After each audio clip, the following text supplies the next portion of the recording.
বর্তমান ইয়াং বয়সের পোলাপানগুলা এমন অবস্থা, এমন অশ্লীলতার মধ্যে পৌঁছে গেছে, এমন বেহায়াপনার মধ্যে পৌঁছে গেছে, এমন নির্লজ্জতার মধ্যে পৌঁছে গেছে, তারা এটা যে বেহায়াপনা, এটাকে বেহায়াপনাও মনে করে না, এটা যে নির্লজ্জতা, এটাকে নির্লজ্জতা মনে করে না, এটা যে বড় গুনার কাজ, এটাকে গুনার কাজ মনে করে না।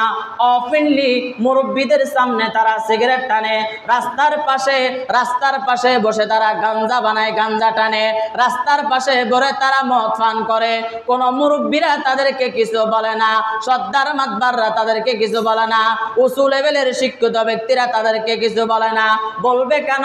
বললে ওনাদের মান ইজ্জত থাকবে না, ওনাদের সম্মান থাকবে না, এই জন্য ওনারা বলে না। বলবেন না, এই ছেলেরা একদিন এলাকার মধ্যে বড় গাদ্দার হয়ে যাবে, এলাকার মধ্যে এরা সন্ত্রাস হয়ে যাবে, মুরব্বীদের সাথে বেয়াদবি করবে, এরা ওলামায়ে কেরামের সাথে বেয়াদবি করবে, এরা সিনিয়রদেরকে মানবে না, সিনিয়রদের সাথে বেয়াদবি করবে, এদের গাদ্দারের মাত্রা এমন পর্যায়ে পৌঁছে যাবে, তখন আপনি কন্ট্রোল করতে পারবেন না, কন্ট্রোল করা একেবারে অসম্ভব হয়ে দাঁড়াবে। সম্ভব তো তখনই হইতো যখনই আপনি এদের ছোট থাকা অবস্থায় এদেরকে শাসন করতেন, শাসনের হাত উঠায় নিয়েছেন, এরা এখন নির্লজ্জ বেহায়া হয়ে গেছে, এমন নির্লজ্জ এমন বেহায়া হয়ে গেছে, এরা যা ইচ্ছা তা করে, এরা এইটাকে স্বাধীনতা মনে করে নিয়েছে। করছি কি করে নাই? এরা রাস্তায় সিগারেট টানে অফিনলি, এটাকে তাদের স্বাধীনতা মনে করে নিয়েছে। আমার পকেটের টাকা দিয়ে আমি সিগারেট খাবো, আপনার বাপের কি বলে কি বলে না, এটাকে তারা কি মনে করে নিয়েছে? স্বাধীনতা মনে করে নিয়েছে। আর এটার নাম স্বাধীনতা না, এটার নাম বেহায়া, এটার নাম স্বাধীনতা না, এটার নাম নির্লজ্জতা, এটার নাম স্বাধীনতা না, এটার নাম গাদ্দারি, এটার নাম স্বাধীনতা না, এটার নাম বেয়াদবি, এটার নাম স্বাধীনতা। স্বাধীনতা বলে না। যারা এলাকার মধ্যে অশ্লীলতা কি করে আরে চালু করে, এক বন্ধু আরেক বন্ধুকে সিগারেট ধরায় দেয়, বন্ধুর মুখে সিগারেট, আরেক বন্ধু এইভাবে ম্যাচ মেরে কয় দেখা সিগারেট ধরায় দেয়, বন্ধুর পকেট থেকে টাকা দিয়ে আরেক বন্ধুরে সিগারেট কিনে দেয়, এটা নাকি স্বাধীনতা? এটা হচ্ছে সবচাইতে বড় অশ্লীলতা।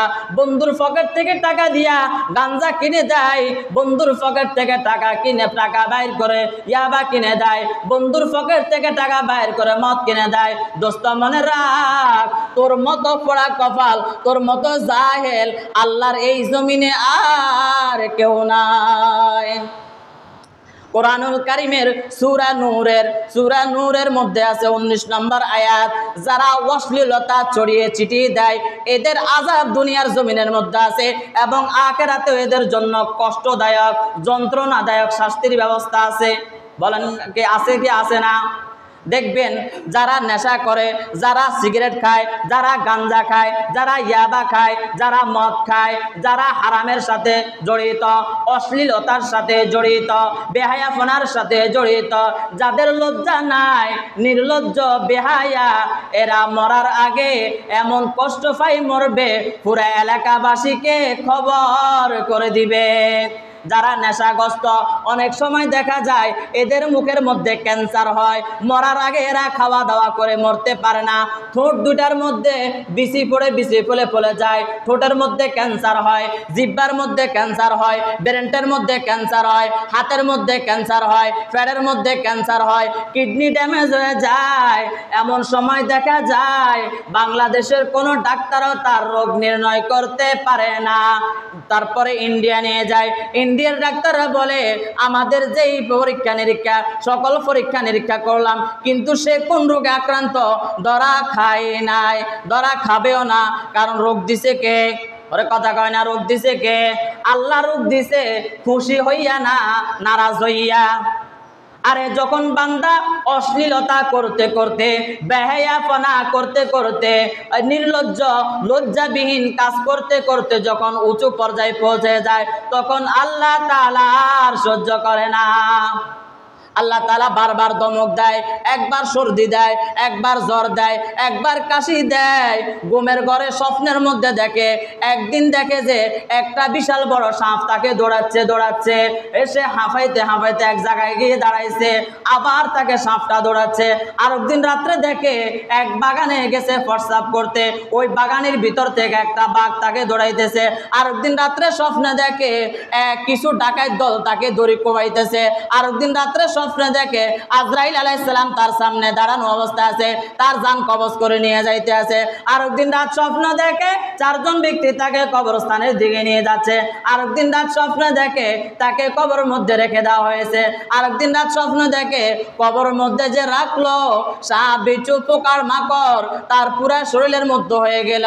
হঠাৎ সে জাগ্রত হয়ে গেল। জাগ্রত ওই বিশাল আকার চিৎকার দেয়। পাশের রুম থেকে বাবা মা এসে বলে, কি সমস্যা হইলো? সে হাঁফাইতে হাঁফাইতে বলে, আমি দূর স্বপ্ন দেখেছি। এটার মানে কি? আল্লাহ সিগন্যাল দেয়, এরে আব্দুল্লাহ এখনো সময় আছে, ফিরে আস, তোর উপরে আযাব যে কোনো সময় নেমে আসতে পারে। মদ ছেড়ে দে, গাঁজা ছেড়ে দে, সিগারেট ছেড়ে দে, গালি দেওয়া ছেড়ে দে। অনেক ছেলেদেরকে আমি রাস্তার পাশে দিয়া দেখি এমন বিশ্রী ভাষায় গালি দেয়, আর শুনি এমন ছেলেরা মাদ্রাসায় পড়ালেখা করে, কথায় কথায় গালি দেয়, বন্ধুরে গালি দেয়, বাবারে গালি দেয়, মারে গালি দেয়। তার মুখের ভাষাই হলো গালি দেওয়া শুরু। আছে কি আছে না? একটা গালি যদি দেয় তার জন্য একটা বিচ্ছু তৈরি হইতেছে। কোথায়? কবরে। একটা গালি দিব, একটা বিচ্ছু, দুইটা গালি দিব, দুইটা বিচ্ছু। কিয়ামতের দিন এই বিচ্ছুগুলি তাকে ধ্বংস করতে থাকবে। প্রশ্ন করা হবে, এত বিচ্ছু কেন? যত গালি দিছ তত বিচ্ছু জমা হয়েছে, আজকে এগুলার কামড় সহ্য করো। পারবেন? দুনিয়াতে যদি একটা বিচ্ছু আপনাকে ধ্বংস করে, এটার কামড় আপনি সহ্য করতে পারবেন? আল্লাহ তাআলা আমাদেরকে বোঝার তৌফিক দান করো। আর আমাদের বর্তমান ইয়াং ফলাফান, যুবক বয়সের ফলাফানে মনে করে এটাই স্বাধীনতা। আমার টাকা দিয়ে, আমার বাবার টাকা দিয়ে আমি সিগারেট খাইতেছি, আপনার বাবার কি? আমার বাবার টাকা দিয়ে আমি মদ খাইতেছি, আপনার বাবার কি? আমার টাকা দিয়ে আমি গাঞ্জা খাইতেছি, ইয়াবা খাইতেছি, গাঞ্জা টানবো আঞ্জা দিয়ে, সেটা আমার ব্যাপার, আমার ব্যক্তিগত স্বাধীনতা, এটা আমার স্বাধীনতা, আপনার কি? এটা হলে তো হাদিস শরীফের মধ্যে বলে দিছে, ইজা আলাম তাস্তাহি ফাসনা আমা শিতা, বলে বেয়াদব কর, তোর তো লজ্জা নাই, তুই যা ইচ্ছা তা করিতে থাক। হাদিসের কথা না আমার কথা? কথা বলে না, কিসের কথা এটা? মেশকাত শরীফের 431 নম্বর হাদিস, ইজা লাম তাস্তাহি ফাসনা আমা শিতা, যদি তোর লজ্জা না থাকে তুই প্যান্ট শার্ট পরে রাস্তার মধ্যে হাঁট, কেউ নিষেধ করবে? আর বলেন না, যদি আমার ফরনের মধ্যে জামা না থাকে, আমার ফরনের মধ্যে যদি প্যান্ট শার্ট না থাকে, ফ্যান না থাকে, আমি যদি নির্লজ্জের মতো রাস্তা দিয়ে হাঁটি, কেউ আমাকে নিষেধ করবে? বলেন না, কেউ আমাকে নিষেধ করবে? হাসবে আমাকে দেখে, এতটুকুই তো। কারণ আমি তো নির্লজ্জ হয়ে গেছি। এখন সিগারেট খাচ্ছি, আমি রাস্তা রাস্তায় হাঁটি, কেউ আমাকে নিষেধ করবে না তো। কারণ মানুষ জানে এটা বেয়াদব হয়ে গেছে। আমি গাঞ্জা টানি, কেউ দেখলো নিষেধ করেনি, করবে না তো, এটা বেয়াদব হয়ে গেছে, এটা ফথারা হয়ে গেছে, এটা গাদ্দার হয়ে গেছে। আরে দলে দলে 3 জন 4 জন 5 জন 6 জন 7 জন বসি বসি ফ্রি ফায়ার গেমস খেলে। মদ একটা নেশা, মদের প্রতি আসক্ত হয়ে যায়। গাঁজা একটা নেশা, গাঁজার প্রতি আসক্ত হয়ে যায়। সিগারেট একটা নেশা, সিগারেটের প্রতি আসক্ত হয়ে যায়। বর্তমানে ইয়াং থেকে যুবক পর্যন্ত ফ্রি ফায়ার এটা একটা নেশা, মাদকের সাইটে এটা আরো বড় নেশা, এটার প্রতি ফলাফল আসক্ত হয়ে গেছে। আপনি পুরা দিন বাদ দিবেন না তো কোনো সমস্যা নাই, ফ্রি ফায়ার গেমস আসতো সাচ্ছে, কে কোনো টেনশন নাই। এই ফ্রি ফায়ার গেমসের জন্যই মায়ের গায়ে হাত তুলছে, বাবার গায়ে হাত তুলছে। নজির আছে কি আছে না? আল্লাহ তাআলা আমাদেরকে এই সমস্ত অশ্লীলতা থেকে, বেহায়াপনা থেকে, নির্লজ্জতা থেকে বেঁচে থাকার তৌফিক দান করুক, বলেন আমিন। আর যুবক যারা নেশার মধ্যে আসক্ত আছেন, ফ্রি ফায়ার 5G'র প্রতি গেমস আসক্ত আছেন, আমার বলার, এটা আমার ইমানি দায়িত্ব, আমি বলছি, আপনি আমল করেন না করেন, আপনি জাহান্নামের পথ বাছি নেন বা জান্নাতের পথ বাছি নেন, পথ দুইটা আছে, একটা জান্নাতের পথ, একটা জাহান্নামের পথ। আপনার ইচ্ছা, আপনি যেটাই বাছি নেন, নিয়ে আপনি মরণ গই। আমার কোনো সমস্যা আছে? আমার কোনো ক্ষতি হইতেছে? আমি এখন বললাম আমল করলেও আমার কোনো ক্ষতি হবে না করলে আমার এক জাররা পরিমাণ কোনো ক্ষতি হবে? কোনো ক্ষতি হবে না। সেটা আপনাদের ব্যাপার। আমল করেন না করেন সেটা আপনাদের ব্যাপার। আপনি ফ্রি ফায়ার গেমস খেলেন, 5G গেমস খেলেন, আপনি মরেন, আপনার হাতের মধ্যে ক্যান্সার হোক, চোখের মধ্যে ক্যান্সার হোক, আপনি দেখবেন যারা ফ্রি ফায়ার গেমস খেলে হঠাৎ করে দেখবেন এদের চোখ অন্ধ হয়ে গেছে, চোখের মধ্যে ঝাপসা দেখতেছে, কোনো ডাক্তার এদের চোখ ভালো করতে পারবে না। কারণ আল্লাহর নিয়ামত দিয়ে সে নিয়ামতে কি করছে? কথা করে নিয়ামতের খেয়ানত করছে, এটা বুঝুন না? নিয়ামতের কি করছে? আরে আল্লাহ যখন ফ্রি ফায়ার এভাবে এমনি করে টিপে শুরু করে, আল্লাহ চাইলে তার হাত অবশ করে দিতে পারেনি? আরে ভাই অনেক আছে না, তার এক পাশ অবশ আছে না? যখন সেই ভাই ফ্রি ফায়ার খেলে, আল্লাহ যদি নারাজ হয়ে যায়, তার হাত যদি অবশ করে দেয়, সে হাত আর নাড়াচাড়া করতে পারবে? আরে আল্লাহ যদি নারাজ হয়ে যায়, তার চোখ যদি অন্ধ করে দেয়, সে আর ফ্রি ফায়ার খেলতে পারবে? কশ্চিন কালো সম্ভব না। কারণ আল্লাহ তো কঠোরতা, কহারিয়ত সবসময় দেখা না।